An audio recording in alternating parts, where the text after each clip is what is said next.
மத்தியான சாப்பாட்டுக்கு முருங்கைக்காய் சாம்பார் செய்யலாம் வாங்க. Hello friends, welcome to Subbu creation. எல்லோரும் எப்படி இருக்கீங்க? நல்லா இருக்கீங்களா ஃப்ரெண்ட்ஸ்? இன்றைக்கி முருங்கைக்காய் சாம்பார் செய்யலாம். இது நிறைய பேர் கேட்டிருந்தாங்க. இது எப்படி செய்யலான்னு பார்க்கலாம் வாங்க. இந்த வீடியோ பாருங்கள். உங்களுக்கு பிடிச்சதுன்னா நீங்கள் எப்படி இருக்குன்னு செஞ்சு பார்த்துட்டு கமெண்ட்ஸ் பண்ணுங்கள். உங்கள் ஃப்ரெண்ட்ஸுக்கு ஷேர் பண்ணுங்கள். என்னோடய சேனலை சப்ஸ்கிரைப் பண்ணி பெல் ஐக்கான் ப்ரெஸ் பண்ணிவிட்டு ஆல் செலக்ட் பண்ணால் என்னோடய வீடியோஸ் உங்களுக்கு உடனுக்குடன் வரும். ஃப்ரெண்ட்ஸ், இதுக்கு 50 கிராம் துவரம்பருப்பு எடுத்து வச்சுருக்கு. தேவையான அளவு முருங்கைக்காயை வெட்டி வச்சுக்கலாம். கழுவிட்டு சின்ன வெங்காயத்தை உரித்து கழுவி வச்சுருக்கு.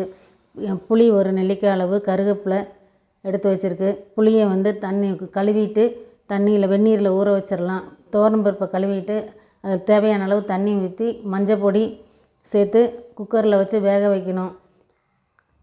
புளியை நல்லா கரைச்சி வடிகட்டிட்டு அது கருவேப்பிலை எடுத்து வச்சுருக்க உப்பு, மிளகா, சாம்பார் பொடி எல்லாத்தையும் சேர்த்துக்கலாம். சாம்பார் பொடி வெளியில் பிராண்டட் விற்கிதில்ல, அது வாங்கிக்கோங்க. இல்லைன்னா வீட்டில் செஞ்சதாக இருந்தாலும் சேர்த்துக்கலாம்.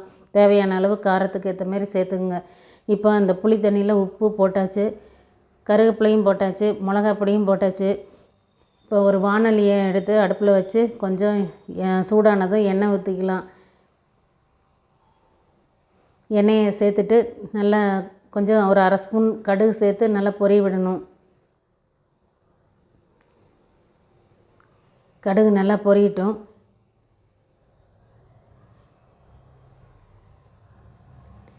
கடுகு நல்லா பொரிஞ்சதுக்கப்புறம் உரித்து கழுவி வச்சுருக்க சின்ன வெங்காயத்தை இதோடு சேர்த்துக்கலாம். சாம்பாருக்கு சின்ன வெங்காயம் சேர்த்தா நல்லா சாம்பார் வாசமாக இருக்கும். இதுபோல் நல்லா வதக்கிக்கலாம்.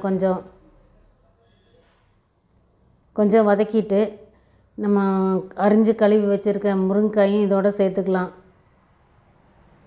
கொஞ்சம் நல்லா கண்ணாடியாட்டம் வெங்காயம் வதங்கணும். அது வரைக்கும் நல்லா வதக்கிக்குவோம்.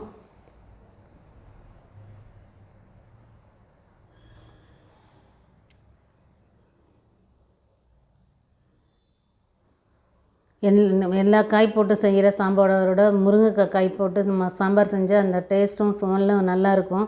இப்போ பாருங்கள், நறுக்கி வச்சுருக்க முருங்கைக்காய் இதோடு சேர்த்துட்டு சும்மா ஒரு புரட்டிட்டு வேக வைக்கணும்.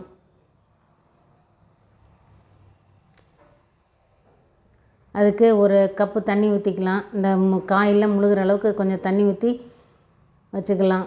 துளியூண்டு உப்பு, இதுக்கு தேவையான அளவு காயில் உப்பு பிடிக்கணுங்கிறதுக்காக கொஞ்சோண்டு உப்பு போட்டு கலக்கி விட்டுருவோம். மறுபடியும் நல்லா கலக்கிட்டு ஒரு மூடி வச்சு நல்லா வேக விட்டுடலாம். முருங்கைக்காய் நல்லா வேகட்டும். இப்போ எடுத்துகிட்டு நம்ம காயை எடுத்து நசுக்கி பார்த்தாலோ இல்லை கத்தி வச்சு இப்படி குத்துனாலும் நல்லா காய்க்குள்ளே கத்தி நல்லா ஸ்மூத்தாக இறங்கும். அந்த அளவுக்கு வேகணும். அப்போ தான் நல்லா உப்பு புளியெலாம் பிடிக்கும் காயில். இப்போ நல்லா வெந்துருச்சு. இதில் நம்ம கரைச்சி எடுத்து வச்சுருக்க புளி, மிளகா, உப்பு இதெல்லாம் கலந்து வச்சுருக்க புளி தண்ணியை ஊற்றிடலாம். ஊற்றிட்டு நல்லா கொதிக்க விடணும். இப்போ ஏன் கொதிக்க விடணும்னா, மறுபடியும் அந்த புளி, மிளகா பொடி எல்லாம் காயில் வெங்காயத்துலலாம் பொடிக்கிறதுக்காக நல்லா கொதிக்க விட்டுறணும். இது போல் நல்லா வெந்துருச்சு பாருங்கள், கலர் மாதிரி. பருப்பும் நல்லா வெந்துருச்சு. பருப்பை எடுத்துட்டு இந்த பருப்பு சேர்க்குறதுக்கு நம்ம அதை கரைக்கணும். அப்படியே நம்ம கலக்கி விட்டோம்னா கரண்டிலே நல்லா மசிஞ்சிரும். அதுக்கு மசிஞ்ச பருப்பை எடுத்து இதில் ஊற்றிடலாம். ஊற்றிட்டு நல்லா ஒரு கலக்கிடலாம். பருப்பு சேர்த்ததுக்கப்புறம் நல்லா ஒரு கொதி வரணும்.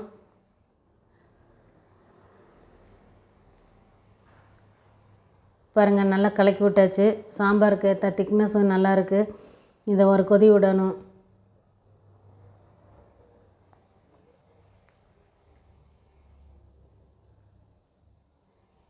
இதே போல் கத்திரிக்காய் செய்யலாம், முள்ளங்கி, எல்லா காயும் இது போல் நம்ம செய்யலாம் சாம்பார். நீங்களும் செஞ்சு பாருங்கள். எப்படி இருக்குன்னு கமெண்ட்ஸ் பண்ணுங்கள்.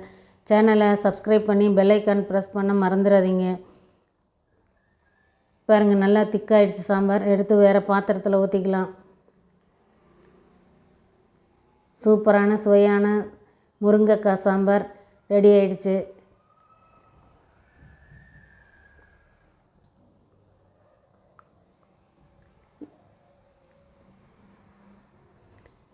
இப்போ ஃப்ரெண்ட்ஸ், இது போல் நீங்களும் செஞ்சு பாருங்கள். எப்படி இருக்குன்னு கமெண்ட்ஸ் பண்ணுங்கள். சேனலை சப்ஸ்கிரைப் பண்ண மறந்துடாதீங்க ஃப்ரெண்ட்ஸ். தேங்க்யூ ஃபார் வாட்சிங்.